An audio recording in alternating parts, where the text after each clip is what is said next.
So what do you want me to do with this information?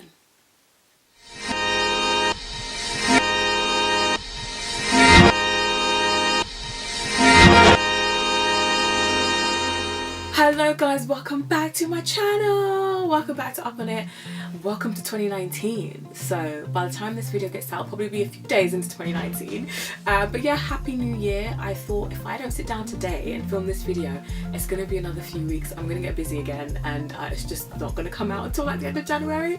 So I really wanted to put it out as soon as possible. And yeah, I love YouTube. I want to do more YouTube videos.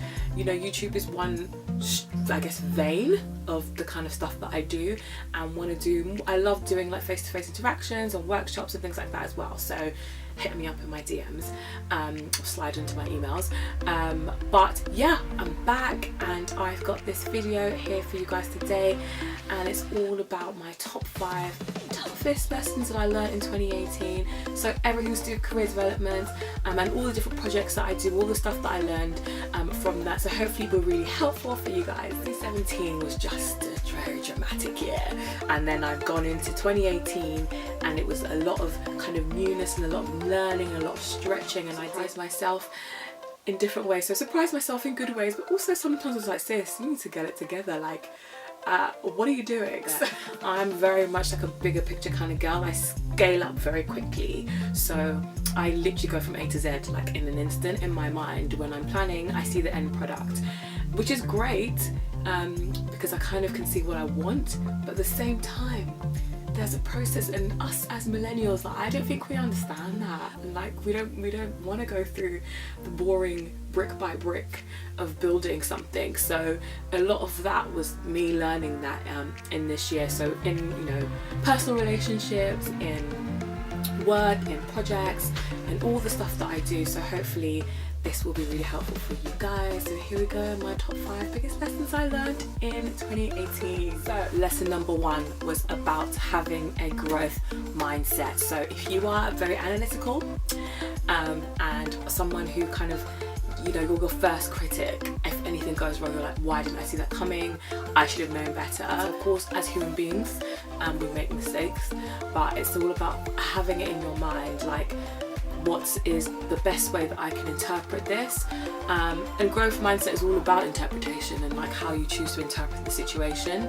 You know, if you feel like someone's picking on you for certain things, instead of being like they hate you, which they might, maybe just think of it as like, how do I really make sure that I'm really, really solid in this area? And these are all things like growth is continual, and I'm reading Michelle Obama's Becoming at the moment, plug there, and it's just about this idea that like we think that we're going to come to a place and we're done, and actually you have to be okay with the continual growth that is going to happen.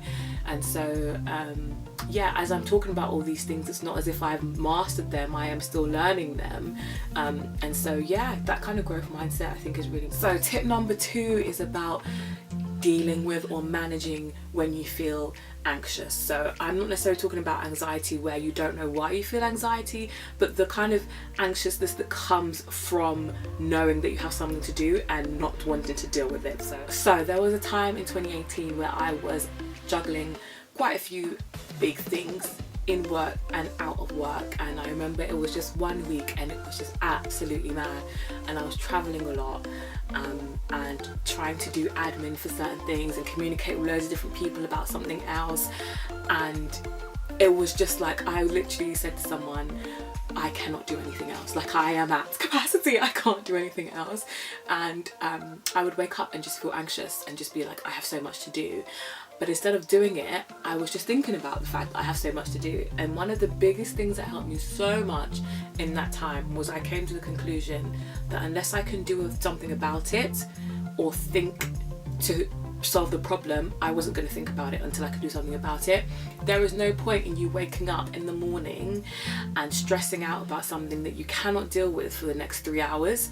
It's not good for your mental health. So I was just like, and it's a big kind of brain exercise to be like, I'm not thinking about this because I can't do anything about it. If I can think it through and find a solution, that's different. But thinking about something and worrying about something that you can literally do nothing about is just, it's not helpful. So one of the biggest things was just training myself to be like, I can't do anything about this yet. until I get to my desk, or I can't do anything about this until I speak to this person, or I can't do anything about this yet, so I'm going to put it in its place. I'm not going to think about it until I can do something about it. And that to me was like so helpful to help me deal with what I was doing one at a time. And I literally sometimes had to say to myself what I was doing. I am doing this now, and then I will do this, and then I will do this, and take things one at a time, and finishing tasks before you move on to the next one to stop you from feeling overwhelmed. That was a big thing for me. You know, don't let things kind of bombard you and make you feel off center. Try and be as balanced as possible, because yeah, there will be times of high stress. And someone once said to me that it can look like Mission Impossible, but you just have to get it done. So you stand up to it and get it done. Number 3 was learning from people and not feeling intimidated. So I mean intimidation in the sense of, you can see that someone's very excellent at what they do, and it can make you feel like, oh my gosh, I'm not as good as that, instead of feeling like, oh my gosh, I'm not as good as that, so I'll just stay in my little corner and not be good at that.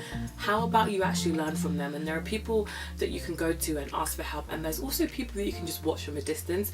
Like, there are people in my life who I've been very, very blessed to be able to have like amazing people and have really great relationships with people who are very excellent at what they do, and have those conversations, and I do not take those for granted. There's also people that I just watch from a distance, and there's one person in particular who, when I first got to know them, they used to terrify me because of the way that they used to do things. I am someone who I believe in being direct and being clear in the way that you communicate, but I don't ever want to come across as harsh in the way that I communicate. They are harsh, okay? But actually, I had to do something with them, and I learned so much in that process. And it's not that they are harsh to be mean, they are harsh because they care.